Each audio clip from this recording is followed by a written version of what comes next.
સુરતના લસકાણા વિસ્તારમાં કચરાના ઢગલામાંથી યુવાનનું ધડથી અલગ માથું મળી આવ્યાની ઘટનામાં ક્રાઇમ બ્રાન્ચે સીસીટીવીની મદદથી હત્યારાને ઝડપી પાડ્યો છે. સુરતમાં લસકાણા વિપુલનગર તળાવ પાસે કચરાના ઢગમાંથી કપાયેલું માથું મળી આવ્યું હતું. 500 મીટરના અંતરે વાડીનાથ નગરમાં નરેશ બચુભાઈ સરદરાના મકાનમાં પહેલા માળે રૂમ નંબર 13 માંથી લોહીથી લથપથ ધડ મળી આવ્યું હતું.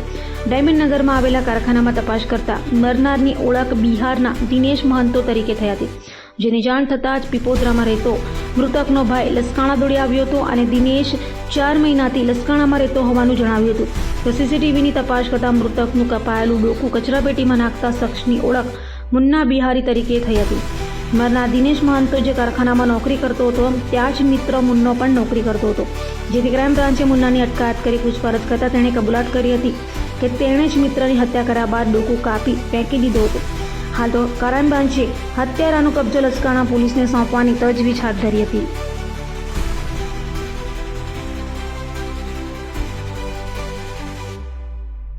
સુરત શહેરના લસકાણા પોલીસ સ્ટેશન વિસ્તારમાં ગઈ તારીખ 11/9/2025 ના રોજ વિપુલનગર વાડીનાથ નગર પાસેથી વહેલી સવારે એક ઉકરડામાંથી એક માથું ધડ વગરનું મળી આવેલું હતું.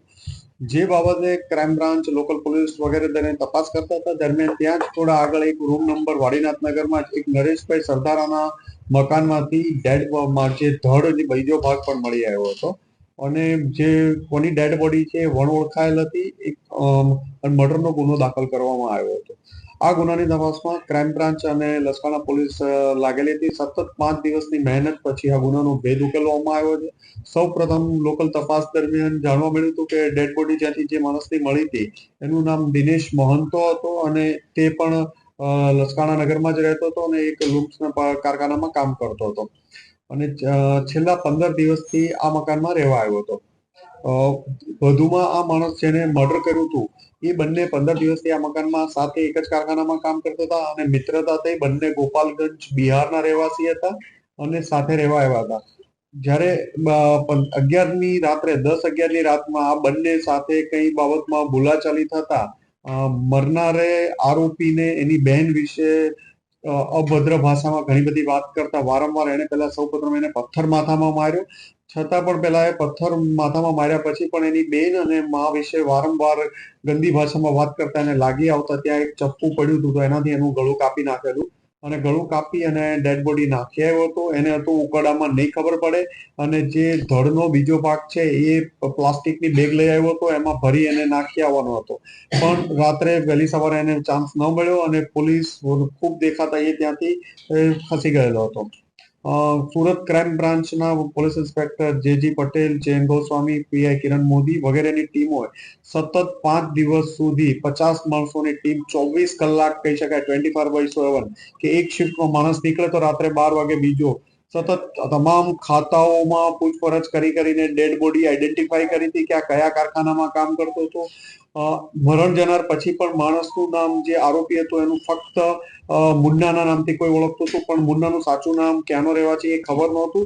અને કાલે એને પીપોદરા વિસ્તાર સુરત ગ્રામ્યની હદમાંથી સુરત ક્રાઇમ બ્રાન્ચની ટીમે ઈશાક મંસૂરીને જે ગોપાલગંજ બિહારનો રહેવાસી છે એને પકડી પાડ્યો છે અને એની વધુ પૂછપરછ ચાલુ છે.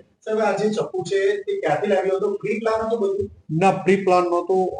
એને સડન બનાવ બનેલો હતો. બંને સાથે 15 દિવસથી રૂમમાં રહેવા આવ્યા હતા અને રાત્રે કઈ બાબતમાં બોલાચાલી ઝઘડો થતા મરનારે એની બેન વિશે એલફેલ શબ્દો બોલતા એને માથામાં સૌપ્રથમ પહેલા પથ્થર માર્યો હતો. પછી પણ પેલા લડાઈ બંનેની વચ્ચે ઝઘડો ચાલતો હતો, હાથાપાઈ ચાલતી હતી. એમાં ફરીથી એને ગાળો ચાલુ જ રાખી એની મા અને બેન વિશે કહેવા માટે અને ત્યાં ચપ્પુ પડ્યું હતું એનો ઉપયોગ કરીને એને ગળું કાપી નાખ્યું હતું.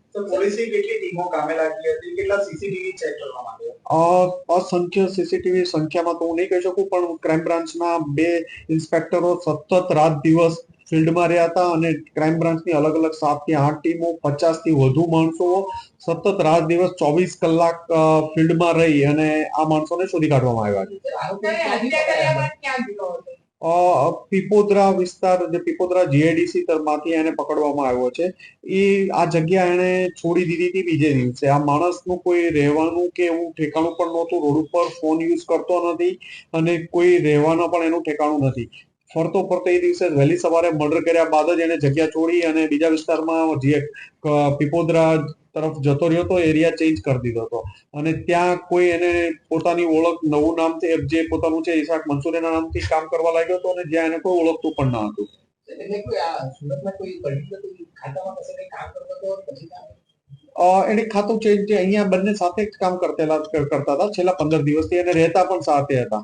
પણ આ મર્ડર કર્યા પછી એને જગ્યા, ઘર અને બધું છોડી દીધું છે. ત્યાં મકાન માલિકને પણ પોતાનું સાચું નામ ખબર નહોતી, કોઈ ઓળખના પુરાવા નહોતા આપ્યા. હત્યા કર્યા બાદ ક્યારે નોકરી પર લાગ્યો? એક દિવસ પહેલા જ કામ પર રાખ્યો. ત્યાં સુધી સતત એને 11 તારીખના મર્ડર પછી 2-3 દિવસ રખડતો રહ્યો, બધે અલગ અલગ જગ્યા ઉપર ફરતો રહ્યો અને એક દિવસ પહેલા જ કામ પર ફરીથી લાગેલો હતો. પોલીસને એવું કોઈ ક્લુ મળ્યો કે આ કેવા? પોલીસ સતત અલગ અલગ ખાતાઓમાં સીસીટીવી ફૂટેજ અને અલગ અલગ આ પીપોદરા પૂછપરછ દરમિયાન જાણવા મળ્યું કે આ પહેલા પણ પીપોદરા કામ કરી ચૂકેલો હતો. એ આધારે પોલીસની અલગ અલગ ટીમો બનાવી અને તમામ ખાતાઓમાં તપાસ કરતા હતા. દરમિયાનમાં આ ખાતાનું વેરીફાઈ કરતા ત્યાંથી એક માણસે ઓળખી બતાવ્યો કે આ માણસ આ જગ્યાએ કામ કરે છે, જે આધારે એ ખાતામાંથી પકડી પાડ્યો. એને તો આખું બોડી ઉપાડીને ફેંકી નહીં શકે અને ઝઘડામાં એની બેન વિશે અને મા વિશે પહેલા એને પથ્થર જ માર્યો હતો, પછી પણ પેલા હાથાપાઈ ચાલુ રહી. એટલે ક્યાંક એને એવું લાગ્યું કે હું એને લડાઈમાં કદાચ ન પહોંચી શકું, જેના આધારે એને ત્યાં ચપ્પુ પડ્યું, તેનો ઉપયોગ કરી ગળું કાપી નાખ્યું. સીસીટીવીમાં મુવમેન્ટો ઘણી બધી હતી એ દિવસ રાતની.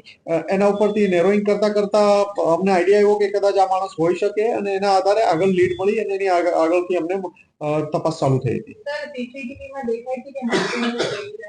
એ ચોક્કસ ન કહી શકાય કારણ કે પ્લાસ્ટિકની કોથળી પણ એ ફરીથી લઈ ગયો હતો, એટલે એ જે સીસીટીવી માં માથું છે કે કોથળી છે એ નહીં કહી શકાય હાલમાં.